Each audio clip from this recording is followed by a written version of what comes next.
All Things Money with David Blain, a discussion about your money, including everything from investing and taxes to real estate.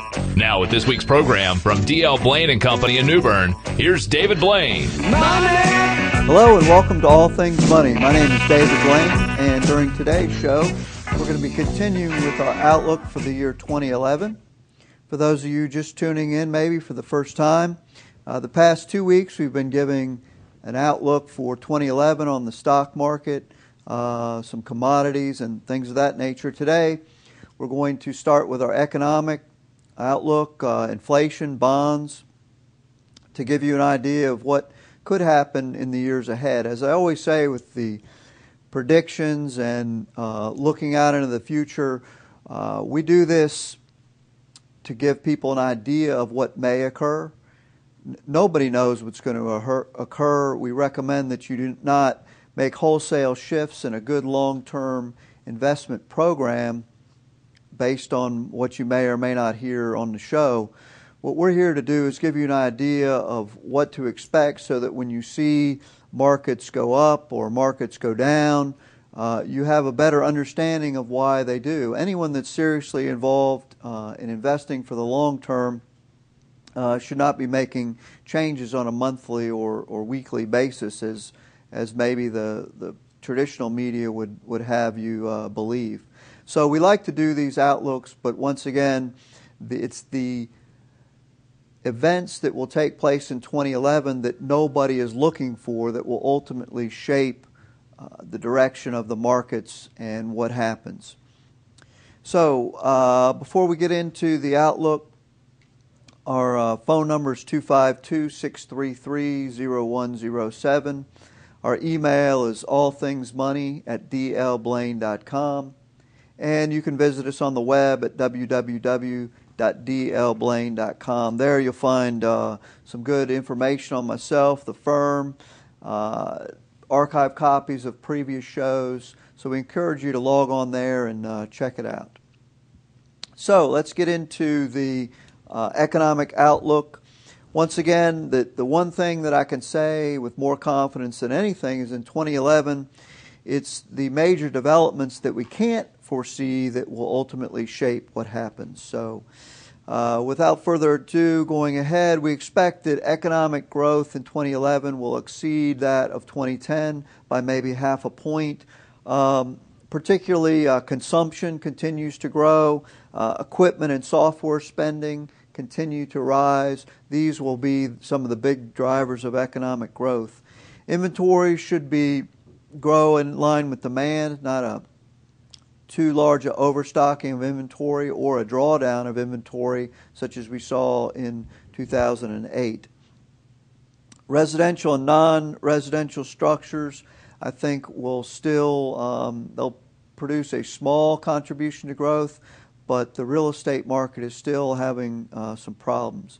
And trade will act as somewhat of a drag on growth as well.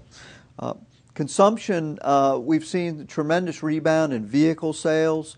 Pent-up demand along with better income and jobs should keep sales somewhere around the 12 million annual rate. There is still obviously historically high unemployment, which is going to keep the consumer in check a little bit, but we have seen, believe it or not, the average incomes are rising. The 100% expensing of qualified investments that was in the recent tax law that was passed in December will continue to help equipment and software spending move forward. The environment that companies find themselves in where the increased productivity from adding new software or new equipment to keep their prices in check will be a very important factor. So the models that we look at are projecting somewhere around 3.1% growth, a little bit above the consensus estimate of 2.7. But we think that there are certain factors in the economy that will lead us to that 3% growth rate. Now, as I mentioned at the top of the show, this outlook is fraught with tremendous uncertainty. What will happen with the current QE2, the way the Fed is purchasing securities on the open market, A big concern here in the U.S. is what's going to happen in Europe. The aid package to Greece and Ireland provided temporary liquidity to the situation, but they have not addressed the long-term problems that still exist in European markets. So that's going to be something to keep an eye on. Once again, the purpose of the outlook is you get this outlook and then we try to give you things to look for. So you want to keep an eye on what's happening in Europe, the problems in Europe. The second, many emerging economies are experiencing tremendous growth. And when this happens, you see inflation start to take root and tighter monetary policies. In fact, so far this year, for example, Indonesia, their central bank has indicated they're going to start raising rates, and the market has just, the bottom has fallen out of it the past couple of weeks. We're seeing that the Chinese central bank has indicated that they will probably be imposing a tightening policy throughout 2011. By tightening, we mean raising interest rates, trying to slow the growth rate of their economy down. Third, uncertainty that we see is whether the Fed will complete its purchases of $600 billion of Treasury and whether they will do anything more after that in June. A failure to continue to extend these purchases is going to put upward pressure on the long-term rates, which could in effect stifle any emerging housing recovery that we may have. So that's a couple things. The other thing that I would look for is if house prices continue or resume their decline, depending on which area of the country you live in, there is, unlike the economy, most people don't think we're going to have a double-dip recession. There could very well be a double dip in housing prices. We've talked about this on the show before, but there's a huge amount of what we call shadow inventory in the housing market out there still that has to be absorbed somehow, and that's going to continue to keep a downward pressure on housing. So we expect growth to be somewhere around 3% in 2011, led by continuing consumption expenditures, software spending, as well as equipment purchases by businesses.